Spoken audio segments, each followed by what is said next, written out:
ನನ್ನ ಹೆಸರು ಬಿಂದು ಎ. ನಾನು ಹೊಯ್ಸಳ ಕಾಲೇಜ್ 2J1 ಓದ್ತಾ ಇದ್ದೆ. ನಂದು 597 ಸ್ಕೋರ್ ಆಗಿದೆ.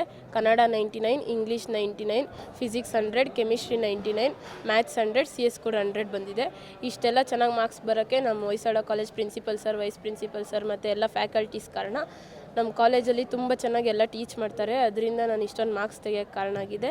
ಮತ್ತು ನಮ್ಮ ಕಾಲೇಜಲ್ಲಿ ಲ್ಯಾಂಗ್ವೇಜಸ್ ಕೂಡ ತುಂಬ ಚೆನ್ನಾಗಿ ಒತ್ತು ಕೊಟ್ಬಿಟ್ಟು ಟೀಚ್ ಮಾಡ್ತಾರೆ ಸರ್. ನಮ್ಮ ಪೇರೆಂಟ್ಸ್ ತುಂಬ ಸಪೋರ್ಟಿವ್ ಆಗಿದ್ದಾರೆ ಸರ್. ಅವ್ರು ಓದೋದ್ರ ಬಗ್ಗೆ ಏನು ಕೇಳಿದ್ರು ಇಲ್ಲ ಅನ್ನಲ್ಲ ಸರ್. ತುಂಬ ಚೆನ್ನಾಗಿ ಎಲ್ಲ ಸಪೋರ್ಟ್ ಮಾಡ್ತಾರೆ. ನಂದು ಸ್ಟಡೀಸ್ ಬಗ್ಗೆ ಹೇಳ್ಬೇಕಂದ್ರೆ ನಾನು ಜಾಸ್ತಿ ಸ್ಟ್ರೆಸ್ ಮಾಡ್ಕೊಂಡು ಓದ್ತಾ ಇರಲಿಲ್ಲ ಸರ್. ಮೈಂಡ್ ಯಾವಾಗ ಫ್ರೀ ಇರುತ್ತೋ, ನನಗೆ ಯಾವಾಗ ಟೈಮ್ ಸಿಗುತ್ತೋ ಆ ಟೈಮಲ್ಲಿ ಓದ್ತಾ ಇದ್ದೆ ಸರ್. ಆರಾಮಾಗಿ ಓದ್ತಾ ಇದ್ದೆ. ತುಂಬ ಸ್ಟ್ರೆಸ್ ಮಾಡ್ಕೊಂಡು ಓದ್ತಾ ಇರಲಿಲ್ಲ ಸರ್. ಟಾರ್ಗೆಟು ಇತ್ತು ಸರ್, 600ಗೆ ಮೋಸ್ಟ್ಲಿ 600 ಆ ಥರ ಇಲ್ಲ. ಮೈಂಡ್ ಫ್ರೀ ಇದ್ದರೆ ತುಂಬ ಚೆನ್ನಾಗಿ ಫುಲ್ಲು ಮುಗಿಯೋವರೆಗೂ ಓದ್ತಾನೆ ಇದ್ದೆ. ಮೈಂಡ್ ಫ್ರೀ ಇಲ್ಲ ಅಂದರೆ ಬಿಟ್ಬಿಡ್ತಿದ್ದೆ ಸರ್. ಆ ಥರ ಕಾನ್ಸಂಟ್ರೇಟ್ ಮಾಡಿಬಿಟ್ಟು ತುಂಬ ಚೆನ್ನಾಗಿ ಓದ್ತಾ ಇದ್ದೆ ಸರ್.